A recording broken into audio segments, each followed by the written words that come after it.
Hello, everybody, and welcome to another episode of the Running Tales podcast. My name's Craig Lewis, and this is the podcast where we tell the extraordinary stories of everyday runners. Now, the eagle-eyed or perhaps eared amongst you may have noticed that we've had a couple of weeks break.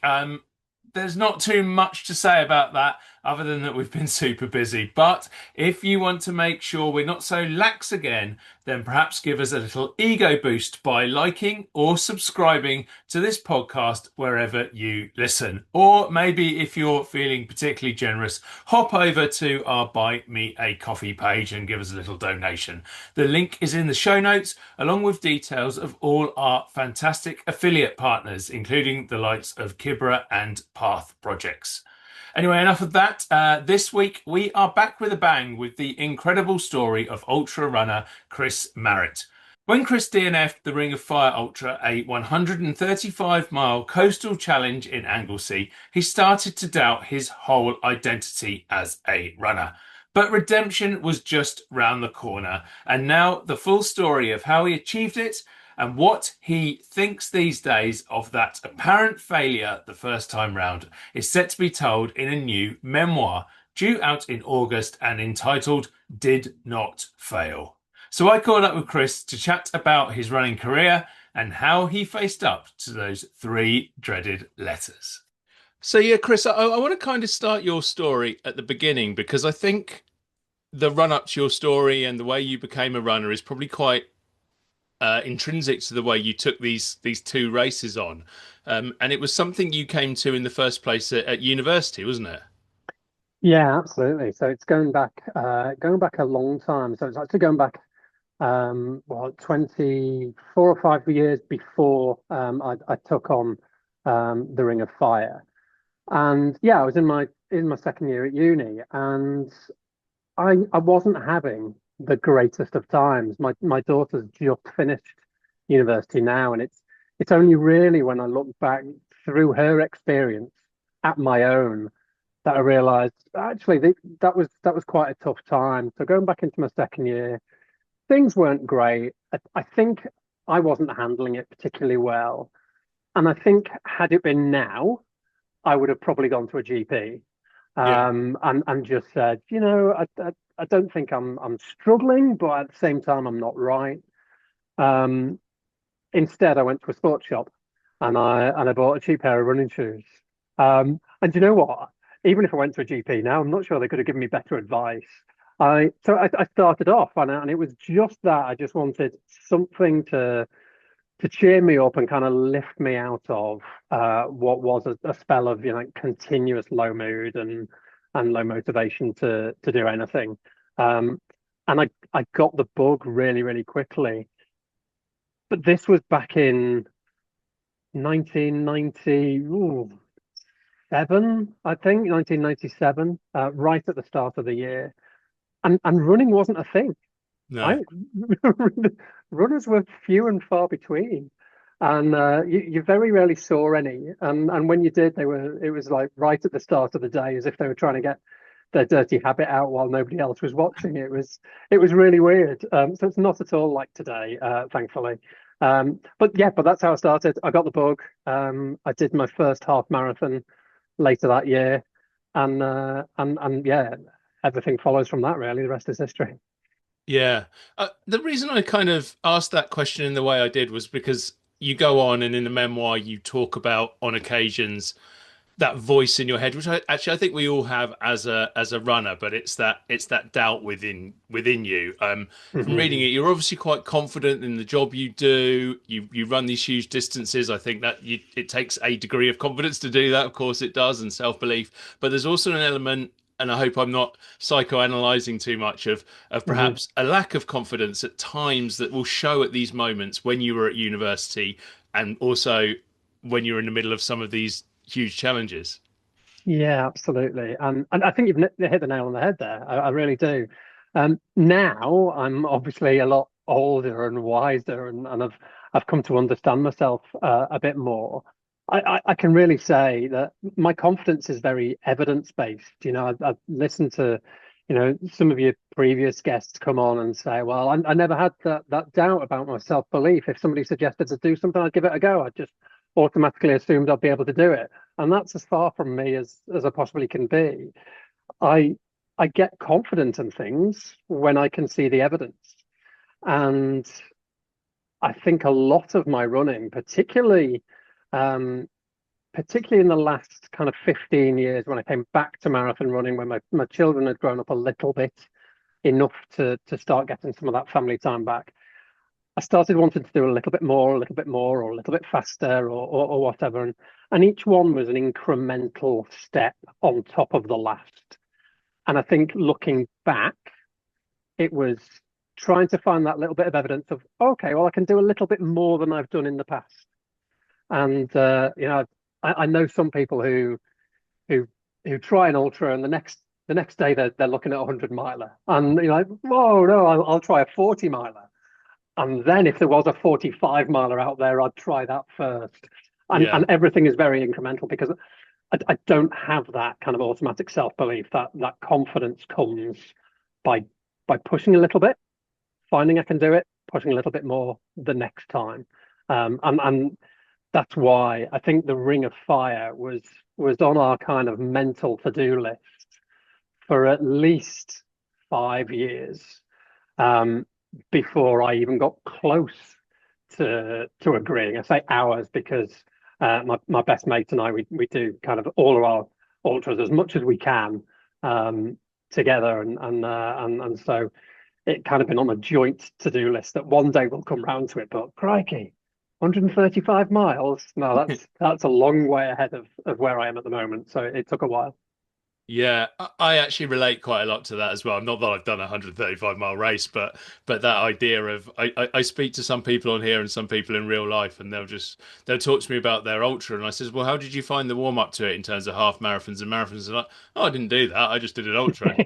Oh, and then I won it, and you're like, what? That's Yeah, not normal, or maybe it is. yeah, But it's not normal. yeah. It's not normal for me, and clearly not for you either.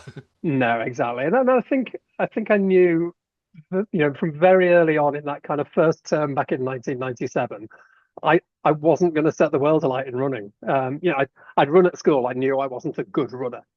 And I think part of the release, part of picking up at university rather than at school was, well, actually, you can get away with it at university because you can do things and not be good at them, and you realize nobody actually cares. Whereas back in the school days, the worst thing in the world that you could do was actually put some effort into something that you're not good at. So yeah, I knew I wasn't ever going to set the world alight, but that I enjoyed it, and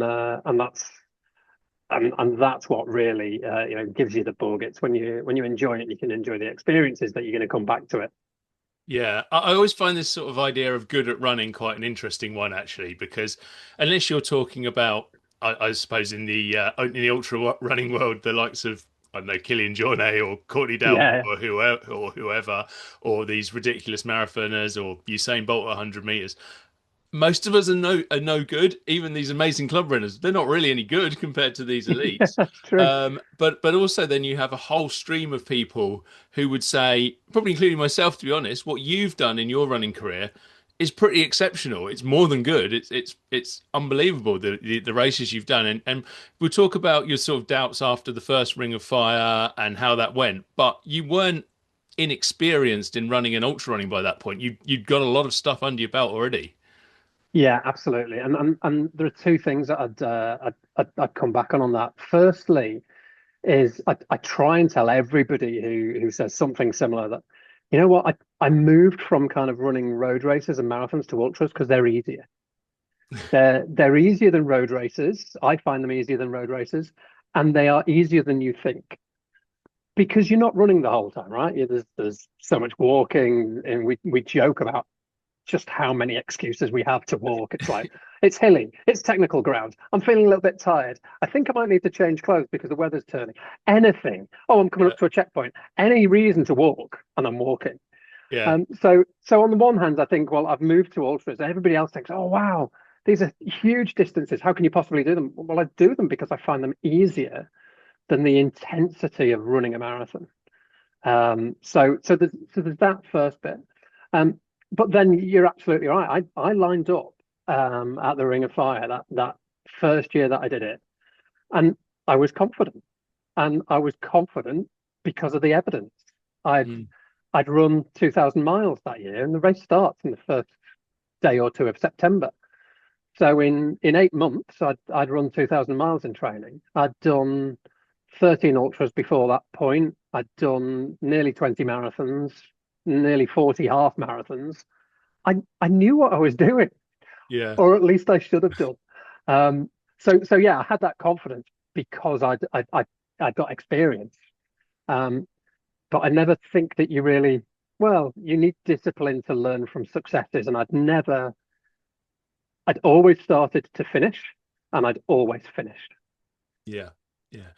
Well, I want to talk about Ring of Fire attempt one in a minute, but I suppose before we get too far ahead of ourselves, just Mhm. tell people exactly what that race is and what it entails. Yeah, now, so it's slightly different now than it was when I took it on. So it started back in 2011 or 2012. I can't remember quite which. Guy called Bing, who's the race director, he went out and ran the Marathon des Sables. And I've never done that, but I'm familiar with it. There's a big day in the middle. So Yeah. you do a much longer day in the middle. And he got split up from the guys he was running with in the middle. And during that day on his own, he started thinking, there's a really nice coastal path around the island of Anglesey where he grew up. And you could probably split it in four and do two stages in one day as your long day, and the other two stages either side of it. It would make a really nice 3 day ultra. Within 12 or 15 months, they were running the first edition of the Ring of Fire, and that's exactly what it is. It starts in Holyhead, and it had then 3 stages. You ran 36 miles on day one, 66 miles on day two, and then 33 miles on day three. And that was the format of it when I ran it. It's now changed into what ultra runners will call a oneer, which is they start you off on Friday morning, and if you want to stop and put your head down, you stop and put your head down, but the clock's ticking. Mm. So there aren't those stages that there were then, and I don't think I'm revealing any secrets to say that I don't think I'd have attempted it if it was a oneer at that time. I could get my head round doing 3 different races, all of which were smaller than I've done in an individual race before, even though the 66 mile was pretty close to the longest I've ever run. I could compartmentalize those and think, well, I can run 36, I can run 66, I can run 33. Let's see if I can string them all together over 3 days. So Mm. yeah, so that was the plan. And it goes round the island of Anglesey. And if anybody knows Anglesey, they'll know that the coast has very, very different characters, as you would expect on an island. You know, it gets battered on one side, and the other side is less so. So lots of rugged terrain along the west, where it faces into the Irish Sea. And then the Menai Strait is almost like a river, and it feels very flat and calm, relatively speaking, to the Irish Sea. So lots of different character, lots of different running terrain, but 135 miles split out into 3 days. Yeah. Um, just a thought that pops into my head, not so relevant to your story. Well, it kind of is, but do they still have within the new race, the oneer, do they still have the same sort of strict cut-off times at various stages? Because obviously that was something which became an increasing problem for you. Yeah, and I've not really studied just what the cutoffs mean now, um, but I did look at it as soon as they changed it to the oneer. And the race, when I did it, set off at 1 o'clock on the Friday afternoon, and the last cutoff was 3 o'clock on Sunday afternoon. So you've got 2 nights of sleep, but you've only got 50 hours to do it. Yeah. And I Yeah. think the cutoff now is slightly longer than 50 hours. So in theory, you could follow the kind of schedule that we did and still finish within the cutoff, even even though you'd be sleeping while the clock was ticking, you could still do that. I've not, because I've not entered and I've not got close to entering. I've not gone to check, well, actually, what does that look like? Because I think the start time shifted. So when you would want to go to sleep would be, another 20 miles into the race and things like that. But yeah, I Mm. think the cutoffs, I get the impression they're still tight. But they do have extra time built in that if you did want to put your head down for a couple of hours, then you can do that and still get round. Mm. So let's return to your journey. We kind of left you on the start line, ready to go, really Hmm. confident. You'd done those 2,000 miles. You had all those other ultras behind you. It's obviously safe to say that things from fairly early on didn't go to plan. Yeah, yeah, and there were both little things and like almost inconsequential things, but once they get in your head, and there were some bigger things. So the little things on day one were just planning things. I mean, I took a GoPro camera. I thought this is fantastic terrain. I'm going to shoot some video while I do it. That was a mistake in itself because I, I didn't have time to do that, to have distractions of, oh, is this going to be nice, some nice footage? Just, it's a race. Run the race. You can go back and film it some other time. But more importantly than that, when I tried to do it, even before the starting whistle had gone, the battery ran out. Suddenly, I've got a GoPro camera that I'm going to now have to carry around in my bag, Yeah. and it's completely worthless because the batteries have gone.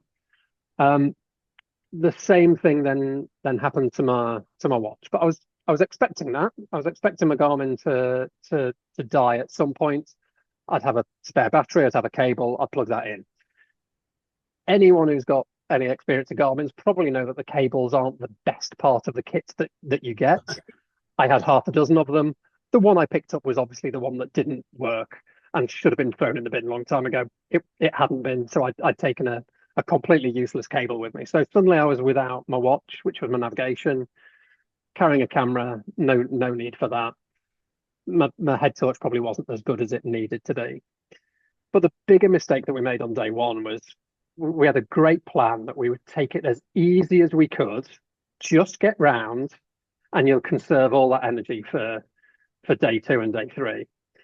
And then coming into to the final checkpoint, the finish of day one, um, there was myself, there was Andy, my best mate. We'd tagged on to a guy called Jim and probably a couple of others. And we got into the village and we took the wrong turn. And we started running up the hill thinking we were Yeah. running towards the finish, and we were running away from the finish. And we'd done this for a couple of minutes before we heard somebody shout. That was somebody behind us who'd spotted, and we were getting in within like 10 minutes of the cut-off time. And suddenly that 10 minutes didn't feel long enough to actually get from where we were to the finish. So Andy's a much quicker runner than I am. He head off like yeah, like a hare out the gates. I kind of froze. You kind of see that flight, fight, or freeze. Well, I Yeah. froze.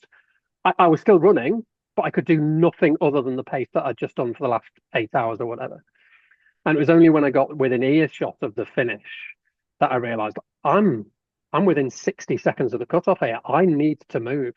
And we got in with about 30 seconds to spare or something like that. And that really shook me up on that night. Um, I also don't normally drink caffeine. I, I have a love-hate relationship with caffeine. I love drinking it. I hate staying up all night because I drink too much of it. And I drunk a lot of flat Coke that day because it's wonderful for running long distances. Um, so I got into my tent that night and lay down and watched the roof of my tent for however many hours until the alarm went off. I got no sleep whatsoever. Yeah. So yeah, two mistakes on day one. Pacing was deliberate, but it was a bad idea. And then drinking a bunch of caffeine when really what you need when you finish that race is to be able to rest. Yeah, I just want to touch on some of those technological problems you had because you sort of said there were small things, but I mean I've kind of had on a different race some experience of that myself. I did the Shakespeare Marathon and it ended up into a bit of a death march for the last Yeah, 10K. But part of the reason for that, or at least I'm telling myself part of the reason for that, was because I thought I was reasonably well prepared. I had the Garmin. It was a bit of an old Garmin, but I thought it was fine. yeah, the It never same. run out on any of my long runs or anything like that. And I had my music, and I need my music when I'm going on my long runs, especially in a Yeah, race. And at about 17, 18 miles, my music ran out. So I had no music for the last 8 miles, which is the hardest bit. And 2 miles later, the Garmin stopped, Yeah, just ran out. And honestly, the psychological effect of those two little things at what was then the hardest part of the race, it was just like I had nothing else to get me through because I'd lost my little watch and my little music, yeah, and my head was gone because of that. yeah, yeah. And you lean on those things. The technology that we have these days is absolutely phenomenal, Mm. and we lean on it, and you should. That's what it's there for. Yeah. Um, but it wasn't why I struggled. The pacing decision, the caffeine would have happened whether my tech was Yeah. running, whether I was filming as I went along. Um, it definitely felt, and I know I'm getting ahead of myself a little bit. It definitely felt that there were a load of things that had gone wrong, and I was definitely counting those among them. Yeah. Um, Yeah. but it took a while, but a while later, I kind of came to realize actually, I don't think your Garmin was the problem. And of course, in an ultra, in a marathon, you're very much on your own. In an ultra, I was with a couple of people. They had Garmin's. Their batteries didn't run out. We knew the route. They had it on their watches. We weren't leaning on it as heavily as you would have been doing Mm. in your marathon, which feels so much more individual and yeah, on your own. Yeah. I mean, I suppose what I'm getting at is the kind of psychological hit of those things one after Yes. the other. And I wonder whether, like, I mean, we'll talk about day two in a minute and how that went, but I wonder if you'd almost defeated yourself in your head at the end of day one. Yes, I definitely think so. I think when we crossed that line, and yeah, at that point, I was definitely thinking, gosh, there were so many things that have gone wrong today. Mm. I've put all this training in. Why is so many things going wrong? Um, but also the very short-lived because it took me so long to actually react to it. But that 30 seconds where I was sprinting, I was thinking, I've trained an awful lot for this race. To mess it up on Yeah. day one, this is going to be humiliating more than anything else. Um, Especially when I know I can do it, right? I've just deliberately run too slow, which is you never want to tell anyone, do you? Um, so yes, it definitely got the fear. It definitely started to make me panic, and I'm sure that didn't help with the caffeine definitely was a part, but the panic was another. And Mm. yeah, psychologically, I didn't have the presence of mind to step back and say, those are just little things. That came much later. Yeah, that night it Mm. was, gosh, count the things that have gone wrong, Yeah. and when you get to the bottom of that list, start counting the things that could go wrong tomorrow, because it's Yeah. twice as far or near Did you, enough. yeah. Do you think that sometimes, I suppose partly because of the glossy Instagram world we live in and the celebrate everything world, which is cool, we should celebrate doing these Yeah. things. But because of that, that this kind of these psychological hardships in the middle of doing something that is really hard are not always spoken about as much as they should be. Yeah, I completely agree. But it takes a bit of courage, right? It, Mm. it takes, and I've been guilty of that. I've really been guilty of that. I'm more than happy to go out and say, look, I got the medal, Yeah. and I've done the thing that I've been really working hard towards. I'm much more reticent to say, guys, I really messed this up.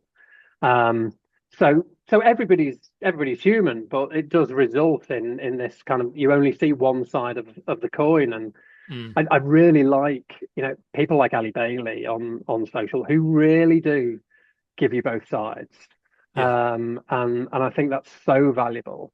Um, Great that people who have got real platform to do that can do that. Um, and I think it sets a challenge for us all to actually to do a little bit more of that ourselves because yeah, it's one thing seeing somebody who's so much better runner than I'll ever be, admitting to finding things difficult. Actually, you need the mid-pack runners, the average guys, to say, look, I wasn't out to set a time. In some races, I wasn't really at risk of getting hit by the cutoffs, but I still made some mistakes, and here Mm. they are, and it's not all rainbows and unicorns. So yeah, I think it's natural, but yeah, it certainly does make it harder that when you're then in that moment, it's so easy to believe, nobody else has this. Nobody else has turned up with a flat Garmin, a flat camera, and deliberately run it as slowly as they can and get away with it. I'm sure lots of people made those mistakes and others, Yeah. but it's very easy to think that you're the only one when things are going badly. Yeah. Day two. They You do. started off, you've not had much sleep, as we've said, one or two things going around your mind. Um, I mean, people are probably guessing already, but how did it go? Day two unraveled spectacularly quickly. I think we'd done about 10 miles. And as I say, I was with Andy and a guy we picked up on day one and running together. And Andy made a comment of something along the lines of, "Oh, it's okay. We've got to hit 12-minute miles to hit the first checkpoint." And in my head, I thought, I can't run 12-minute miles for the rest of today. Yeah. Um, it, he'd said you only have to do that for the first checkpoint. We did only have to do that for the first checkpoint, and that's because we'd been a bit slow on quite tricky ground. Andy knows the island a lot better than I do, so he knew that the terrain coming up was easier. It was very much an upbeat message, but the shutters came down for me psychologically. I was like, I can't do this, and I wasn't thinking about the next checkpoint. I was thinking about the final checkpoint at midnight, and Yeah. we're at 7 o'clock in the morning here, so it's a long way away. And I said, right, there's no way we're going to do it, and we aim to run it together, but we've had the conversation beforehand. If it looks like either one of us isn't going to make it, the other one has to go through and try and run the race. There's no point us both not finishing. So we had that conversation. Andy ran off into the distance, and at that point, I thought my race was over. I texted my wife, said, I don't know where you're planning to come and see me today, but you might want to make it checkpoint one because I don't think I'm going to get there in time. Mm. And then put my phone in my pocket, not realizing that I've just set off a whole world of panic in her world. I just put my phone in my pocket and started to ignore it. At some point, I got back on my feet and I was running again. I caught a group. I got into a different group. We played, leapfrog a bit. I'd overtake them, they'd overtake me. But we kind of motivated each other without really talking at that point. And we got to checkpoint one. So I went through checkpoint one, checkpoint over the next stretch. We got talking to them a little bit more, but we got to checkpoint two. But we got to checkpoint two with, I think, 2 minutes to spare, and it'd been 10 minutes to spare at checkpoint one. So it was close and it was getting closer. And the group that I was with were all thinking, right, well, this is our day done. Let's call it here. Mm. And my pride probably gave its only appearance of the day at that point and said, no, if we pull out here, we've chosen to pull out and we've quit. And I really don't like the sound of the word quit. So how about we walk from here and we'll inevitably miss the cutoff at the next checkpoint. So we were kind of quitting because we knew that we weren't going to finish the race. But we're engineering it so that it looks like the race had kicked us out rather than us quitting. Anyway, we walked that next stretch and I think we missed the next checkpoint by about an hour, which in hindsight was probably, I'm not sure it was irresponsible, but it certainly wasn't very considerate to the volunteers and the marshals who were manning that checkpoint, who had to wait an hour for us to get there before they could pack up their aid station and move on to their next job. But anyway, that's what we did. So we got to that third checkpoint, and which wasn't quite halfway around the island, and we were timed down. And I met my wife there, got in the car, and immediately tried to catch up to where Andy was, having run ahead, so that I could support him for the rest of the day. Doing my best to take it in my stride, as if, yeah, it's no biggie. I've come to this race and it wasn't to be. Mm. I think it's quite interesting the walking that last stretch because I understand what you're saying about was it inconsiderate, was it right, was it wrong, were we just doing it to avoid looking like we'd quit? But I mean, I've listened to a podcast previously, and it wasn't a Running Tales one, and I can't remember which one it was. So apologies to whoever's podcast this was because it was really good. But the guest on that was talking about how one of the things they do when they feel like they might DNF a race or whatever is like, okay, what I'm going to do within myself is I'm always going to try and hit that next thing. So yeah, I'm not pushing myself to the end of day 3 and 137 miles or whatever it Yeah. is, but I'm going to push myself for that next 10, and I'm going to then well hit that next target because that's what I can do now. And I kind of think like I don't know. I think there's a bit of credit in that actually.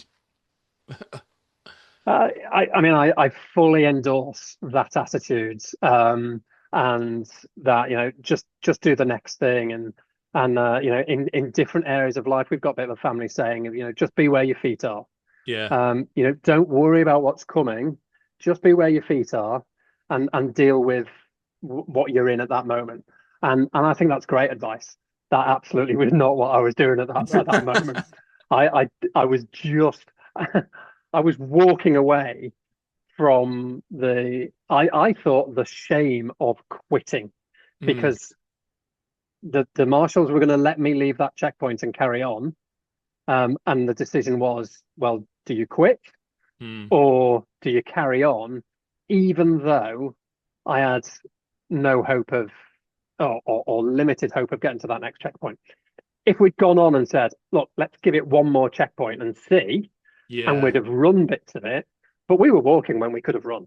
Yeah. We were walking just because we'd already decided that our race is done, but I'd just rather get a lift from the next checkpoint than this checkpoint because it will feel a little bit better. And crikey, some of the words we said about the Ring of Fire as a race during that 10-mile stretch are probably not worth repeating. It was not the best or most honest review of the race that I think any of us could have given, but certainly myself. Yeah. And that kind of that feeling of huge disappointment and that you failed inverted commas, but for you that was failure at that time. That was Yeah. something which you were really left with at the end of the race.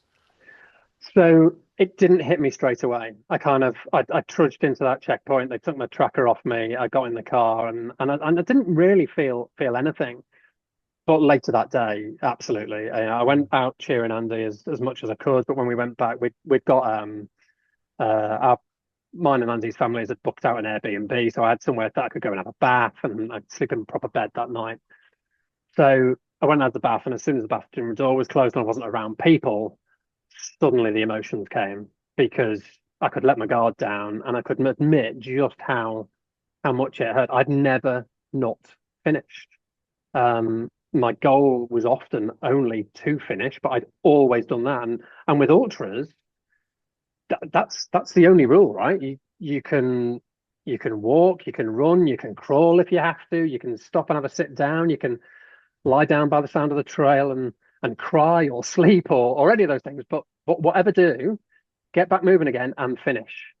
Hmm. And I knew that my name was going to say Chris Marritt did not finish. And it hit me and it hurt me far more than I was expecting. And it hurt pretty much instantly at that point. And and that pain didn't go away for an embarrassing long time.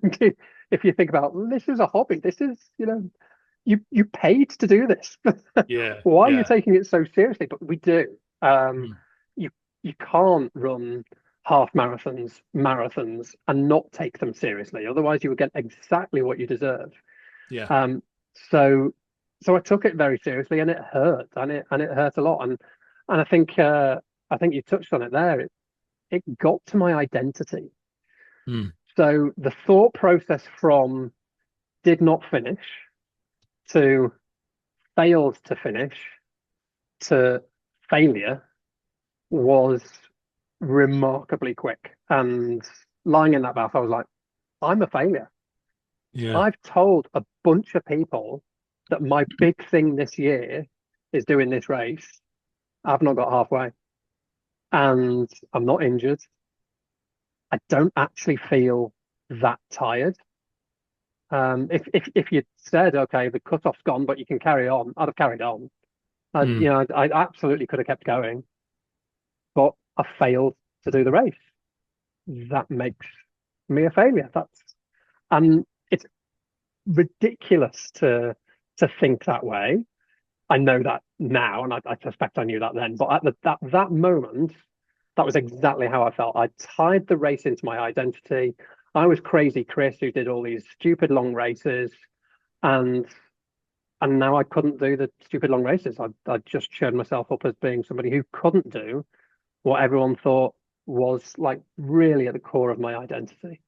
Mm. And yeah, and that hurts. And as I say, it's pride and it's ego, and I didn't think I suffered with either of those things so much.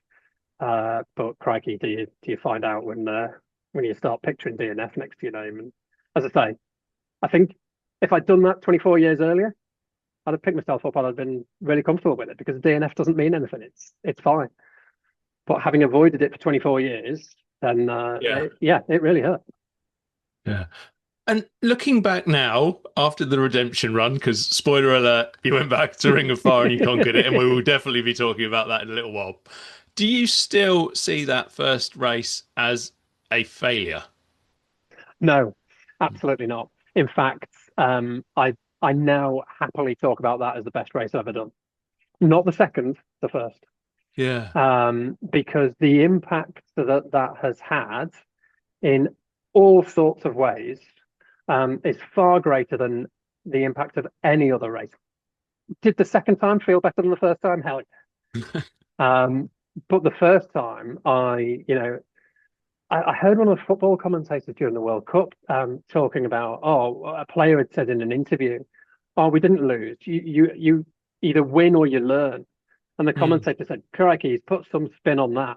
But I'm the Muppet who I sign up to that wholeheartedly. You either succeed or you learn, and learning's every bit as much of a success as succeeding was in the first place. So no, that first race, I wouldn't have it any other way because it's the best thing that I've had from running, but also the most painful.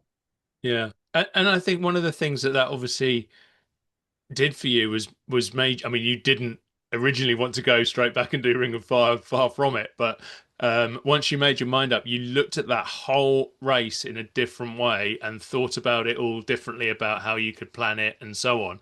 And we kind of mentioned, like, I mean, you talk about it in the memoir sometimes like how you'd failed to prepare properly for that first race.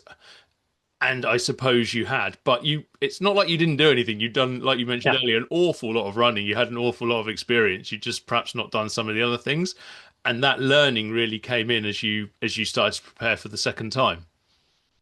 Yeah, we talk about going back to the same race. What do they say about American politics? You can always rely on the Americans to do the right thing once they've absolutely ruled out every other possibility. And going back to the ring was very much.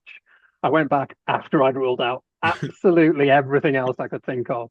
Yeah. But yeah, we often joke that marathons and certainly anything beyond it. It's a battle of the mind as much as it is a battle of your physical ability. And I think I'd done everything I could, knowing what I knew at the time, to prepare physically and close to the square root of nothing to prepare mentally. And it wasn't so much that, as you say, those technological failures can be really, really annoying. You need to prepare mentally to be able to respond to things like that. And particularly in ultras where there are thousands of things that can go against you. Crikey, you can turn into a field and it'd be full of cows. That can be enough to to really put a different perspective on that part of the run for a while. And so many things out of your control. You have to be able to respond and deal with them. And I had no plan or resilience to respond when things went against me. I didn't have the ability to step back and say, 12-minute miles. Well, I can do that to the next checkpoint, but is that the maths for the rest of the day? Check your maths. I was, you get tired in ultras, but I was still okay to do that kind of maths. I'd have been able to work it out. Oh yeah, 12-minute miles to the next bit. I can do that, and then we're on 14 or 15-minute miles again, and that feels a lot more comfortable. So let's go. But I didn't have that psychological preparation to be able to respond when things were going badly.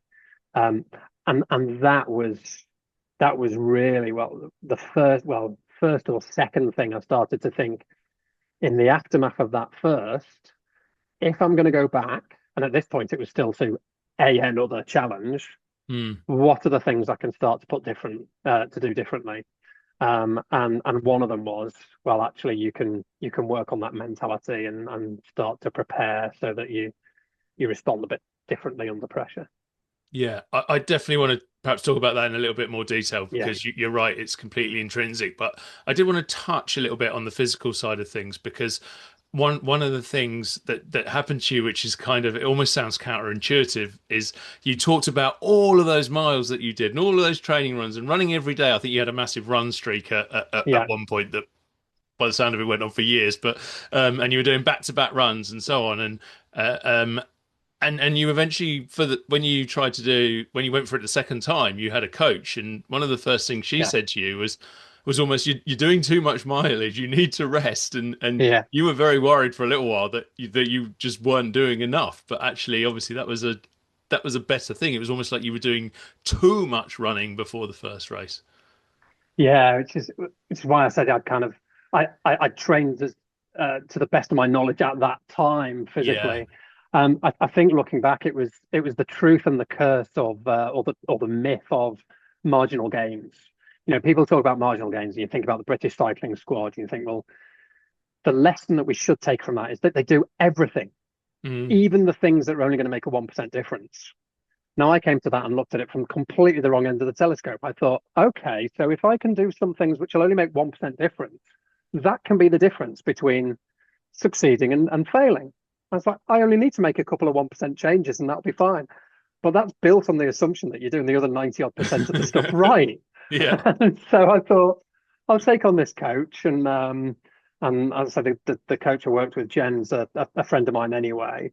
And I genuinely thought, I'll show you my training plan. You'll give it a nice big tick. Say, well done, Chris. Do that again next year.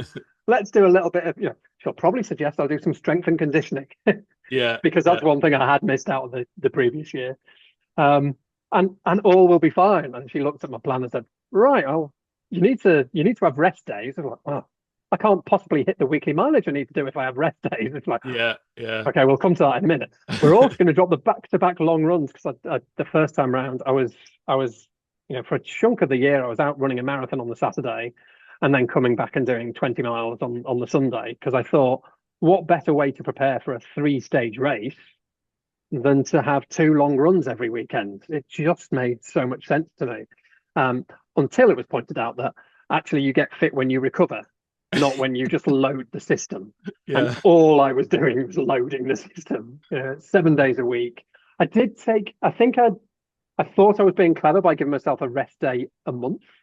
So I'd have an easy week on week 4 and basically easy week meant that I'd take one day off. That was it. But every other day I was running.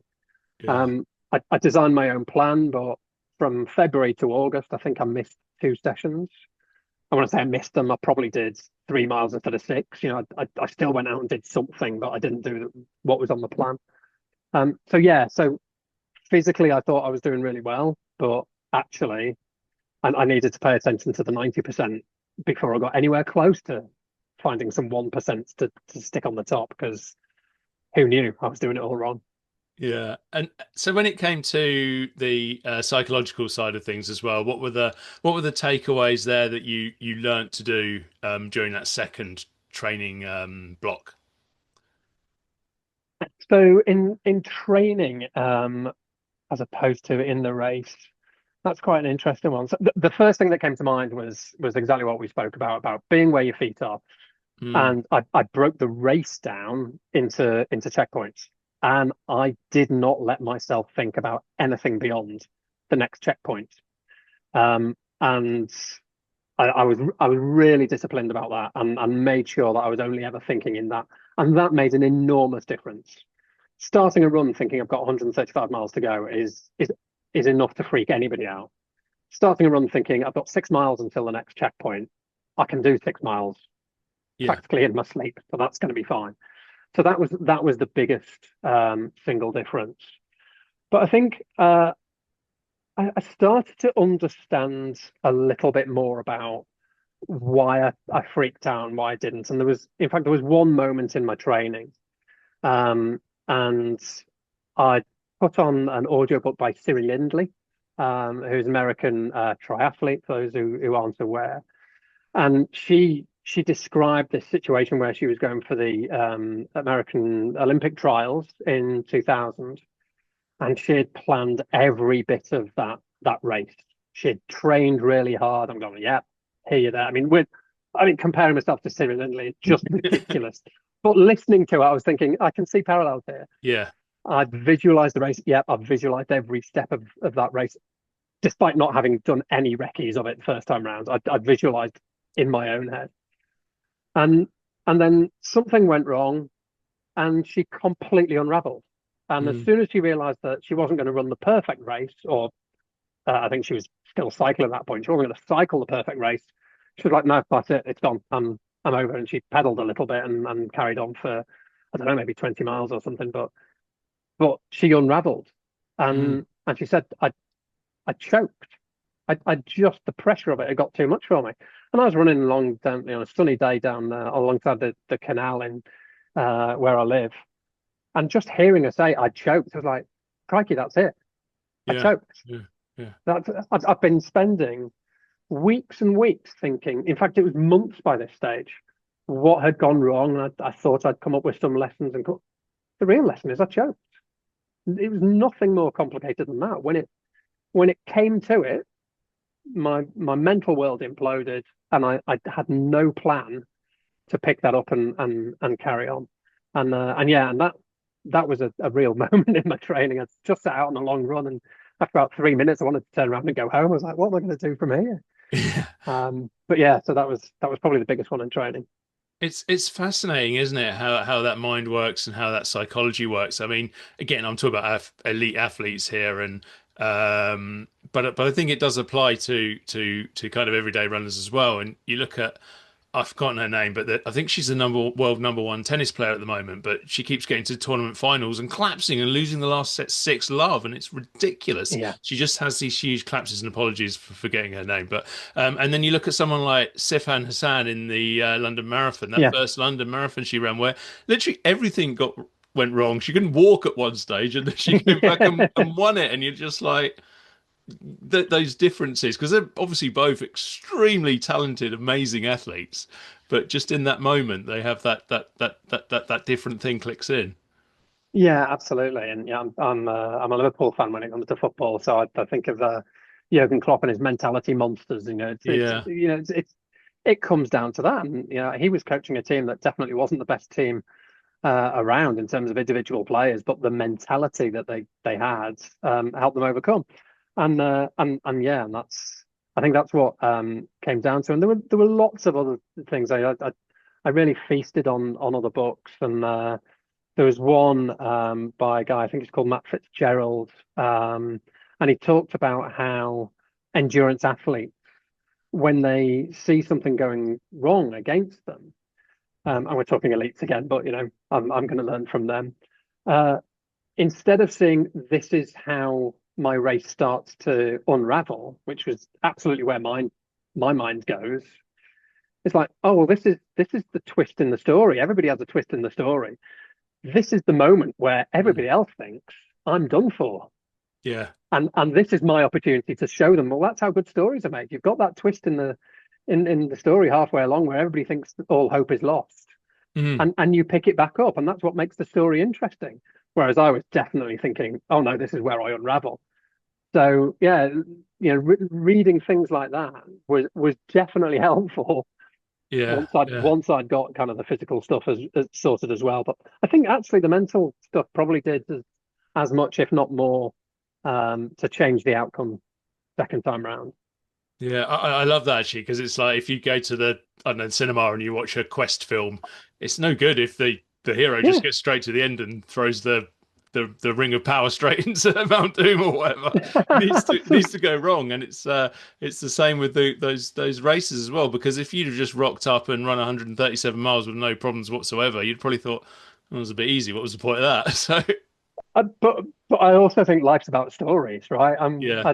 I love stories, and you can't. I mean, you definitely can't get a book out of. I started a race, it went to plan, I finished Yeah, it. that's it. It's the richness of life is about the stories that you can tell, and being able to recognize it in the moment Hmm. and say, actually, this looks like it's where it's going to go wrong. It's not. It's where you think it's going to go wrong, but I turn it round and make it the interesting part of the story. And I thought that was a really useful tip, and definitely a technique I used second time around. Hmm. So second time round, we know because I've done the spoiler that you made it Yeah. round, but how did it all go? Um, it, all's well that ends well, isn't it? It's very easy to think that the first one was a disaster from start to finish, and the second one was a success from start to finish. But it definitely felt that way. I was much better prepared. We'd done recce's of all the major sections of it. I got little note cards with me that I could look at every checkpoint. So I wasn't thinking ahead, but when I got to the checkpoint, I could then think, well, how far is the next checkpoint? And is there anything that I need to know about the course? I got prepared like that, and we also didn't try and run the first day as slowly as possible. We're persuaded that actually don't don't beast yourself, but the Yeah, longer you have to recover in between those stages, the better. yeah. And we finished day one with 40 minutes to spare, not 40 seconds. That felt lovely. We're all prepared in terms of what I needed to do to recover, to get some sleep. Went out on day two, and yeah, day two went pretty much to plan until I got to halfway. And then coming out of the checkpoint at halfway, um, again, it was a little thing that just got into my head first of all. People had said, change your socks. Even if you don't need to, it feels like putting on a new set of kit, and your feet will feel so much better. So I'd got a second pair of socks, and you've got a drop bag at halfway. So I did that and didn't feel any different.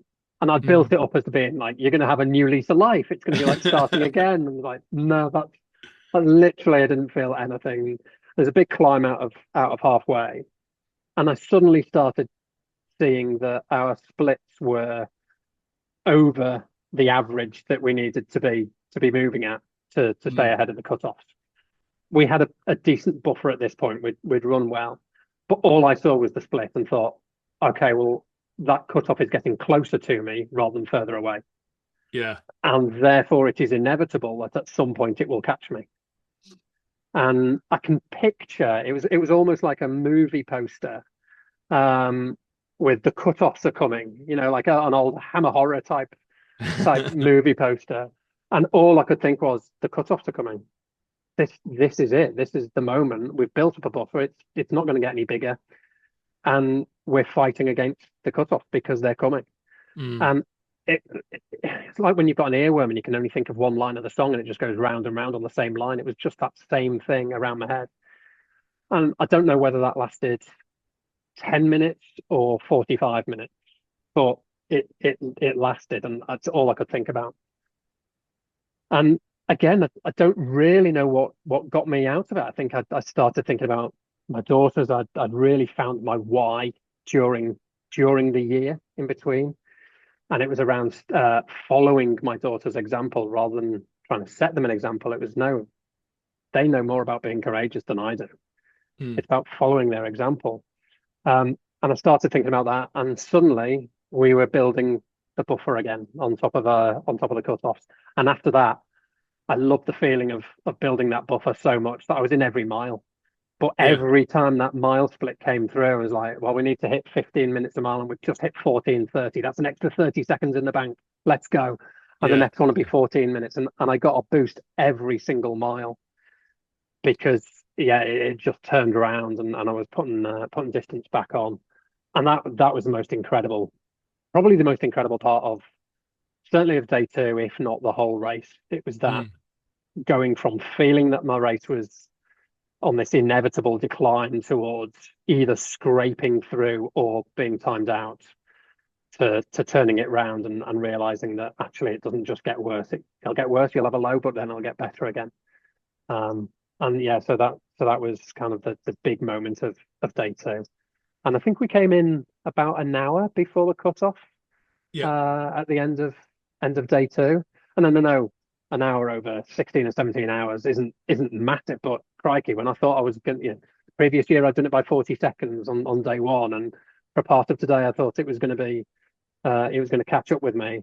To do it with an Mm. hour, I was absolutely, as over the moon as you can be when you've just run 100 miles in just over 24 hours. Yeah, yeah. Well, when you've had those, in your case, slightly accidental the previous time, the Jasmine Paris style finish, you're Yeah. very happy to have very Yeah. happy to have an hour, I'm sure. And obviously, as we said, you made it to the end of day three. How did it feel when you crossed that line and that redemption, if that's the right word, was complete? I mean, it was obviously the best finish emotionally than I've ever had. It's a great finish to that race as well. I mean, the field is so far strung out that people are cheering because people are gathering at the finish. But everybody's cheering for you because nobody else has finished in the previous 10 minutes, and they're probably going to be 10 minutes Yeah. behind. So everybody is cheering for you. My kids were there. My wife was there. Andy was there because, as fortune would have it, he'd finished ahead of me. We'd got split up during that early on during that day, um, and it was incredible. And to cross that line and have that whole, it felt like 2 years of trying Mm. to finally get across the line. It was incredible. It was, I mean, talk about a runner's high. I think when you run as often as I have, kind of 5, 6, 7 days a week for over 25 years, you kind of forget what that runner's high feels like because it just feels, that's just what I feel like every day. Yeah. But crikey, was the rush of emotion then was very strong. We've got a video of it. One of our friends videoed it, and it can still bring me to tears. Show me that video at any point, and I'm a blubbering mess. And it's only like 20 seconds long, but it's that running in and seeing the kids and my wife run up to me to give me that hug on the finishing line. It was unbelievable. Mm. Oh, it's fantastic, isn't it? Because those 20 seconds just represent so much more than 20 seconds. And obviously you've now captured the whole story in your memoir. It's coming out, I think, self-published on the 19th of August. That's right. And it's going to be called, or it's already called, Did Not Fail. Why did you go for that title? I started the writing of it a long time before I got to the title, but I when I went back, I wanted to come back with no regrets, and I had to persuade myself, but equally importantly, I had to persuade my good wife that if I was going to go back again, it wasn't just to get hurt a second time by not finishing. And the idea was that if I can go back second time, have learnt some lessons, and come back, win, lose, or draw, knowing that I've given it everything, then the first time was not a failure. Mm. So I started playing with that, and then I thought, well, did not fail, DNF. I reframed what a DNF would mean, and yeah, so it felt appropriate that it is the DNF is absolutely the heart of the book, but it was a did not finish. It definitely wasn't a fail, Mm. and the other DNF, which I think I'm yet to tackle, is I learned along the way during that year that there are different motivations, and some are out of love and some are out of fear. And you're always going to have a mix, so it's not ever like you run from love or you run out of fear. But a lot of my motivations were based on fear, and I would love to take on a race and really be able to say I did it without fear. Yeah. And for me, that would mean I think to stand on the start line and really race it Mm. rather than I've always been to complete it. I'm not going to finish, so I'm not going to win. So why am I trying to race it? And you can't compare one ultra to the next, but you can really push yourself on an ultra. You can race, and to do it in a way that I would rather race hard and DNF Yeah. than get to the finish knowing that I got to the finish because I held something back. Mm. But that's a step that I've not yet taken. That goes quite a long way against the grain of who my entire being and character really is. I'm very cautious. I'm very risk averse. So to start something knowing that you might not finish will take something, but it's there as possibly my next challenge, wherever that might be. Oh, that's fascinating. I've got a friend actually, Jason Bahamundi. He runs a fantastic platform called Run Try Bike over in the US. But anyway, he's a good ultra runner, and I think he's won age categories in the past. But he has also DNF'd a few times along the way, and his kind of motto is all speed, no brakes. So that is exactly what Yeah, he has managed yeah, to that's get what I need. that in his head, and just if I don't make it. It doesn't matter. There'll be another one. But if I do, I know I'm going to have done everything I can do. Yeah, yeah, and do something special as a result. That's So it. yeah, but yeah, that's quite a challenge for me. That's when I do start to get sweaty just thinking about it. It's like, oh, that's not how my brain works. Yeah, definitely. So just to finish off, what is coming up, and I suppose has that map behind you got anything to do with So yeah, the it? map behind me does. I was chatting to somebody this afternoon actually, and I said, and in fact, she's in the book, a woman called Helen Wyatt, who ran the first year with me and DNF'd first year with me and went back second time and put it right. And she doesn't do so much ultra running anymore. And I said, well, I still do, but I've not taken on anything new since. So my next challenge is the Lakeland 50 in 4 weeks' time, I think. And but that's one I've done twice before. And yeah, the Lake District is deep in my heart. It's always where I want to be. So that route, I think I always get laughed at when I say it, but I think 50 miles is a lovely distance. And that route through the Lake District is stunning, particularly on a nice day. So yeah, 4 weeks time I'll go there and I'm at the moment I'm planning maybe not all speed no brakes, but certainly I want to give it a good shot. I'm not as fit as I've been in the past, but I'm fit enough. So I'll give that a good shout on in 4 weeks. Unless at some point during the day I decide, you know what, this is lovely. I'll just have a nice long day out, and that's always the risk with me. I call them the CBAs that can't be asked to run. So if I get an attack of the CBAs, I'll just have a nice day out. Well, listen, Chris, good luck with it. I'm sure you'll absolutely smash it, whichever way you choose to do it. Well done on the Ring of Fire both times round, and well done on the memoir. I look forward to seeing that. Let us know how you get on at Lakeland, and thank you so much for joining me today on the Running Not Tales podcast. not at all, Craig. Thanks for having me.